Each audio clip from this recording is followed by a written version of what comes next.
the usual in New York session today. I sent screenshots in the. What's going on, guys? Welcome back to another case study. We'll be covering the euro dollar today. Trades I took like the usual in New York session today. I sent screenshots in the Discord, but of course I will be covering how I took them and why I took them. So we'll start off just flipping around here. I think the hourly looks the nicest for this, but we'll go over to for New York session. Cool. So this is what I was technically looking at. I saw that. Let's just go on to 15. We'll see a little bit better what's going on. So Asia kind of building equal lows. And then we went long, okay, to induce buyers in the market. This is not going to be an area we want to be buying from, as we know.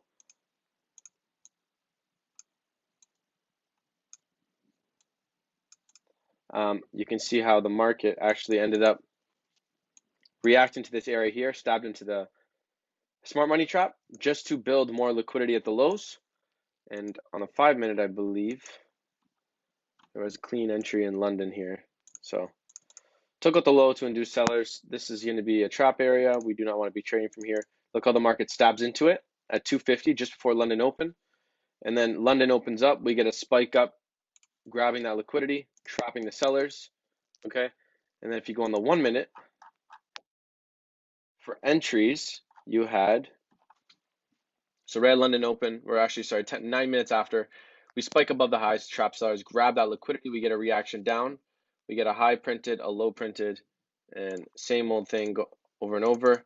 Look how we take out the low to induce sellers. We do not want to be selling right here. Wait for it to get taken out. And it gets taken out. This is a whole liquidity block area. So how can we take this entry? As soon as this high is stabbed, we can take the sell. Stop goes above the high. Perfect. And where do we target? Well, I believe someone took this in the Discord, but clean target would be down here. You have one low over here, or you could have just done this since this area is essentially mitigated, right? So you can grab that low if you want. And if you targeted this low down here, you would have been looking at about a 1 to 5, 1 to 6, depending how big your stop loss was. So you're looking at a nice 1 to 5 here in London. Perfect. And then target was hit. Let's go back to the hourly. Check this out. Cool. So target was hit. We ended up taking this low out, which is now trapped buyers. Anybody in this area looking to buy from this false POI, they get trapped. Okay, we spike through that, and now they get liquidated out of the market.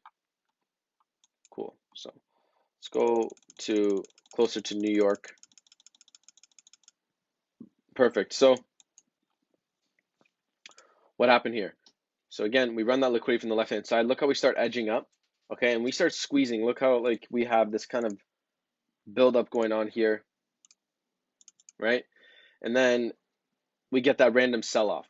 Okay, what does that sell-off do? Well, this induces sellers into the market. This is going to be traps. Okay, all these areas here. If we get reactions up here, it's just going to be a trap.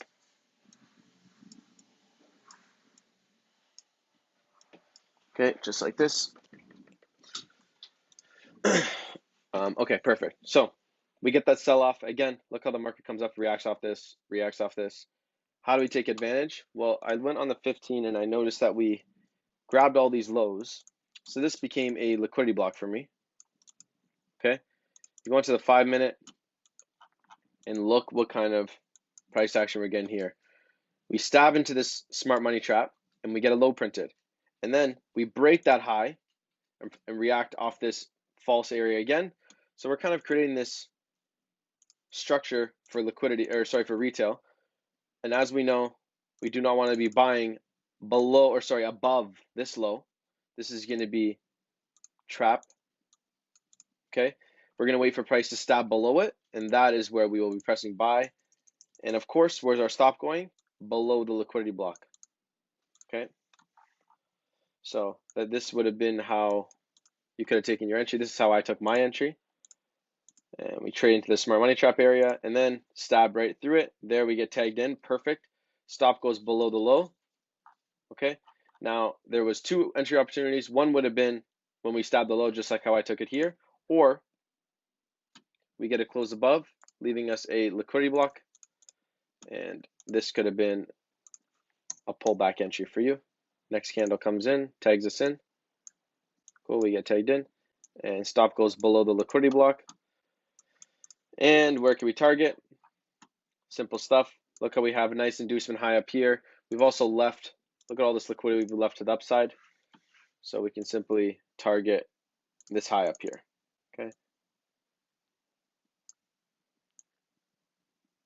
Boom, boom.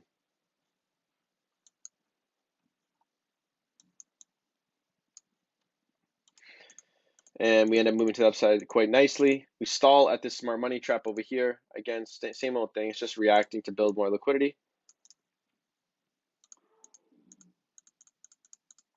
Take out the high, and we've also taken out this. A pullback should occur here.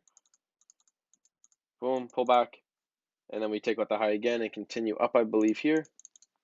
There it is, and targets met. Okay, so the pullback entry would have been around a 1 to 6, and the extreme, since the stop was able to be a little bit smaller, you could have got like a 1 to 8, 1 to 9, something like that. However big your stop is.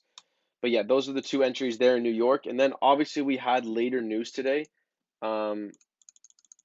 So I was able to take one more entry. Let's get close to the news. The news was at 2 p.m. my time. Was it 2 p.m.? I don't even remember. I guess it was earlier. Maybe I'm tripping out. I don't know. But either way, I took an entry here. So as we know, we ended up taking out this low, leaving a liquidity block. Okay, so anywhere in this area. So you can see how we actually ended up selling off. I wasn't home at this time. So anywhere in here would have been, anywhere within this imbalance was essentially a valid entry. But since I wasn't home when this wick happened, I had to wait until we came back down. So we came up, respected the highs, and then we sold off back to the lows. And essentially anywhere below this was going to be a buy, okay? Because we had this liquidity block area down here. Okay, so essentially anywhere below this, it could have technically came all the way here, but do I need to get that intricate? No, it's not necessary. So I waited for price to stab the low, buy like this, and stop below the liquidity block, just like that. And where can we target? Well, you could have partialed. Look how we left relative equals up here because price came up, engineered liquidity, sold off, fake sell off. What's going to be this classic trap? We do not want to be selling from there, and we end up running those highs here. So this would have been a good partial point, and then we want to probably hold the rest to up here. Delete replay to see where we're at now, but now we are sitting right here. So I am probably going to hold the rest to this high, and then I'm keeping an eye on this NFP high that we've spoke about a couple times in the Discord.